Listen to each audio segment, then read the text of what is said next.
તો સુરત કોર્ટમાં બોગસ સોલવંશી સર્ટી રજૂ કરનારી ધરપકડ કરવામાં આવી છે। શહેર એસઓજીએ આરોપીને ઝડપી પાડ્યો છે। અમરોલી પોલીસ મથકમાં આરોપી સામે પ્રોહિબિશનનો ગુનો નોંધાયો હતો, જે ગુનામાં 1 લાખના જામીન માટે આરોપીએ બોગસ સોલવંશી સર્ટી ઊભું કર્યું હતું, તેમજ અન્ય આરોપીઓના જામીન કરાવવા બોગસ બનાવટી સરકારી સિક્કા મારી ખોટા સોલવંશી સાચા તરીકે કોર્ટમાં રજૂ કર્યું હતું।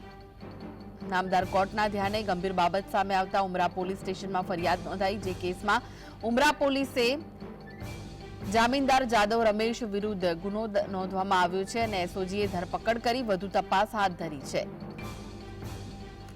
તો આ વિશે વધુ માહિતી માટે જોડાઈ ગયા છે સંવાદદાતા સાહિશ, શું છે વધુ વિગતો આ સમગ્ર મામલે?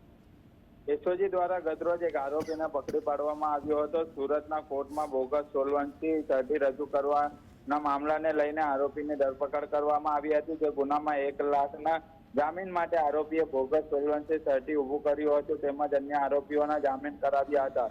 બોગસ બનાવટી સરકારી સિક્કા મારી ખોટા સોલવંશી સાચા તરીકે કોર્ટમાં રજૂ કરવામાં આવ્યા હતા। નામદાર કોર્ટના ધ્યાને ગંભીર બાબત આવતા ઉમરા પોલીસ સ્ટેશનમાં ફરિયાદ નોંધવામાં આવી હતી અને સમગ્ર ફરિયાદના આધારે એસઓજીની ટીમ દ્વારા આરોપીને પકડી પાડી તપાસ શરૂ કરી દેવામાં આવી હતી। જે સર્ટી ક્યાંથી બનાવવામાં આવ્યું હતું તેની તપાસ પણ શરૂ કરવામાં આવી છે।